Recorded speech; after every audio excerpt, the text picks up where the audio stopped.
इन्होंने टेबल के नीचे अपने आप को छुपा लिया। अगर ऊपर से कोई छत से कुछ ऐसा मटेरियल गिरता है कि हमारे सिर को नुकसान दे या बॉडी के किसी भी पार्ट को नुकसान दे, तो सबसे पहले वो कहां पे टकराएगा?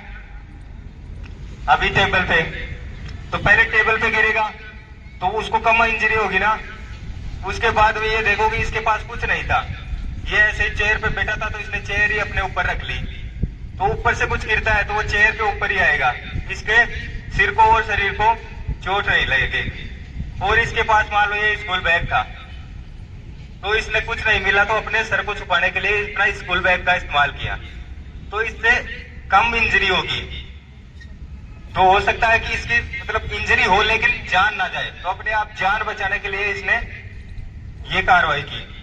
तो हम इस भी कंडीशन में अगर भूकंप आता है तो अपने आप को सबसे पहले हम अपने सिर को प्रोटेक्ट करेंगे।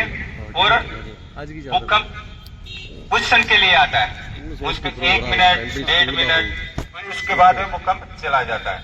तो जब तक भूकंप के झटके चल रहे हैं तब तक अपने आप को होल्ड करके रखना है। उसके बाद में वहां से जैसे ही भूकंप के झटके खत्म होते हैं वहां से निकलता है। जैसे कि ये इसको थोड़ा आगे करना, ये देख पा रहे हो आप, इसमें क्या दिखाया गया है कि इस कंडीशन में अगर भूकंप आता है तो ज्यादा पैनिक नहीं होना है, क्योंकि ज्यादा पैनिक हो गए अफरा तफरी मचेगी। अफरा तफरी मचोगे तो सब लोग एक भागेंगे इधर उधर, तो एक दूसरे से टकराने से वो गिर जाएंगे, ना सर्वाइव कर पाएंगे ना निकल पाएंगे। फिर ड्रॉप, सबसे छोटी से छोटी पोजीशन बनाना है और किसी चीज के नीचे जहां पे अपने आप को नुकसान कम पहुंचे वहां पे अपने आप को ड्रॉप करना है, उसको होल्ड करके पकड़ना है और फिर बाद में निकलना है।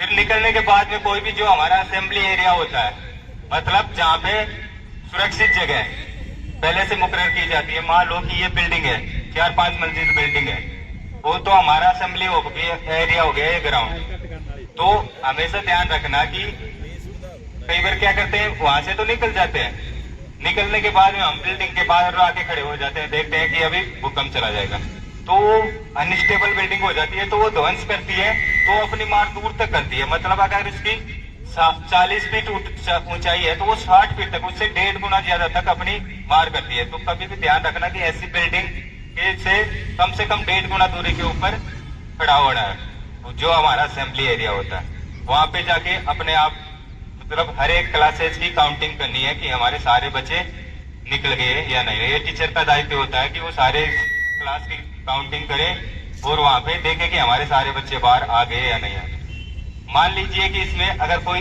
1-2 बच्चे अंदर फंस जाता है तो बचने के लिए तो उनको निकालना पड़ेगा। हो सकता है उसको चोट भी आई हो, ब्लीडिंग भी हो रही हो, तो उस दौरान हमें क्या करना है?